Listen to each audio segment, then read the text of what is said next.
gente? Welcome back to another episode of the Global Latin Factor Podcast. I am your host, Cuisine Valentin, where we talk about Latino everything. Thank you so much for being here. And if you would like to be part of the Global Latin Factor community, it is very easy to do so. You want to know how? All you got to do is subscribe to the channel. Make sure you follow us on all social media platforms. And make sure you check us out on the audio. Big shout out going out to all my audio individuals that listen in, tune in on Spotify, Apple Podcasts. We appreciate you. In this episode today, we're switching it up with another solo episode. We are talking about food. Yes, another Latino food contribution to the world, especially all over the world. And we're specifically talking about squash, an ancient food with deep roots in Latin America. If you're thinking squash, like really? But trust me, believe me, this humble and amazing plant has been feeding our gente, our people, for thousands of years and continues to be a staple of Latin America kitchen today.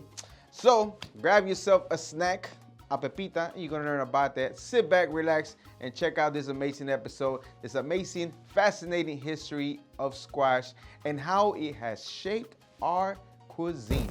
All right, so let's get started. And again, thank you very much for being here. In the beginning, squash is actually one of the oldest crops ever cultivated in human history. It's dating back all the way to 10,000 years. Yes, 10,000 years. Archaeologists have evidence and shown squash that was grown in Mesoamerica. So if you know where Mesoamerica is, of course, basically is Mexico and Central America. That's wow. The early versions of squash, though, did not look nothing or taste nothing like what we eat today. No, not at all. It was smaller, had a thicker peel, and it was super bitter. But over time, our indigenous people selectively bred squash to be a sweeter and easier to eat. Would that be considered the earliest GMO? I don't know. You tell me. There's a lot of cool facts about squash. It is part of the three sisters, if you know about that. That's in agriculture: corn, beans, and squash. When you take these three crops together and you plant them together, they help each other grow and provide a balanced diet. Not only that, but the corn grows tall, giving the beans something to grab on and climb to, and the squash go deep and long, and that pretty much covers the ground, keeping away weeds and moisture in the soil. Ain't that genius? How do you even figure out how to put all these three sisters together? Now, let's talk about different types of squash that you will find all over our Latin America and our Latin America kitchens. First up, we have calabaza. This is a lot of people, when you think of calabaza, the first things that comes to mind is pumpkin or squash. Yes, calabaza. Super versatile.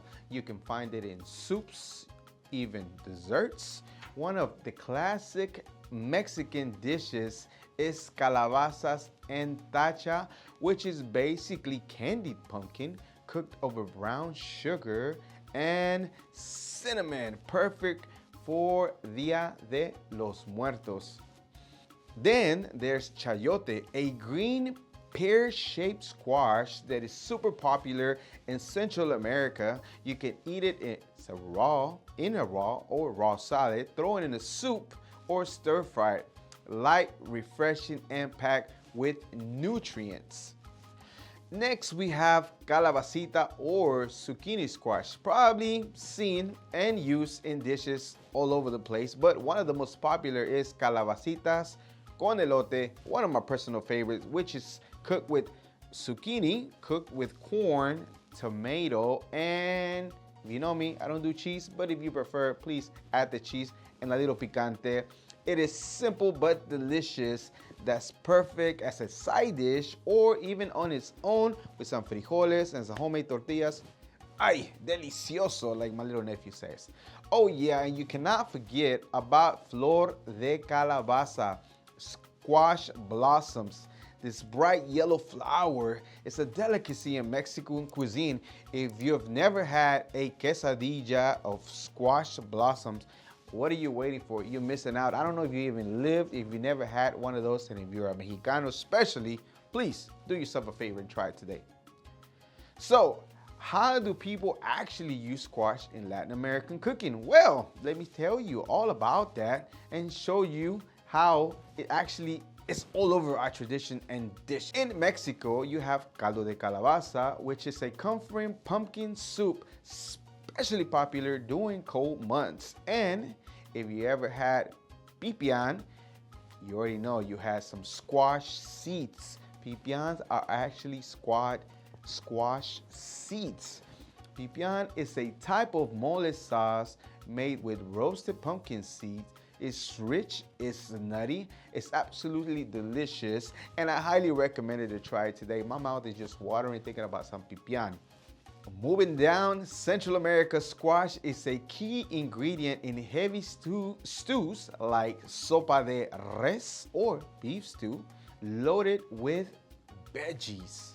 In South America, especially in Argentina and Chile, they use butternut squash, pureed and roasted dishes, and it's amazing.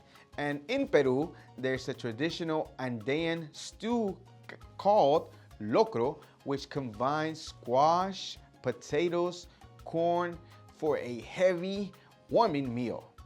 Even in the Caribbeans, you'll find that squash is a big deal. You'll find a sweet dish like pumpkin flan, or even fried as little fritters. It's amazing how much a simple ingredient can be used in so many ways across our culture, our beautiful Latin culture, Latin cuisine. Now, here are some fun facts about squash that you might not have known, and I'm gonna tell you all about that. Let me know if you do know them on the comments. First off, squash isn't just good, it's good for you. It's loaded with vitamin A and C, plus it's got plenty of fiber to keep your belly full. And don't forget about the seeds, pepitas, which is a great source of protein and healthy fats. Whether you roast them or as a snack or grind them into a fine sauce like pipián, they are a big part of our Latin culture. And beyond food, squash is a cultural significance too. In Mexico, for example, calabaza en tacha is often used in altars in Dia de los Muertos as an offering for the dead. It's one of those foods that connect us not only to our ancestors, but to our traditions. Here's another fun fact. The word squash actually comes from the Nagaset Native American word that is akutashquash. Hopefully I'm pronouncing that correctly, which means eaten raw or uncooked. Just a little reminder of how deep the roots of this amazing plant are and how deep they go. All right, mi gente, this wraps up another episode of the Global Latin Factor podcast. Thank you very much for being here. Who knew that squash could be and have such rich history and play a big role in the Latin American cuisine, right? I'm just saying. Now, if you've learned something new today, let me know in the comments, or if you are inspired to try squash recipes, or if you did not even know that pepitas actually make pipián, leave me a comment, let me know. You can also get a chance to win a shirt, Global Latin Factor shirt. Now, hit us up on all social media platforms, subscribe to the channel, join our Global Latin Factor community by subscribing. It's very easy, and thank you very much. Please share this episode with a foodie, a food lover, so you can let her know the history and the importance of this amazing vegetable, which is squash. Now, this was another episode of the Global Latin Factor podcast. I am your host, Cuisine Valentin. Thank you so much for tuning in. And remember, we are human. We are just like you. We are the spice in this melting pot that it is the world. Till next time.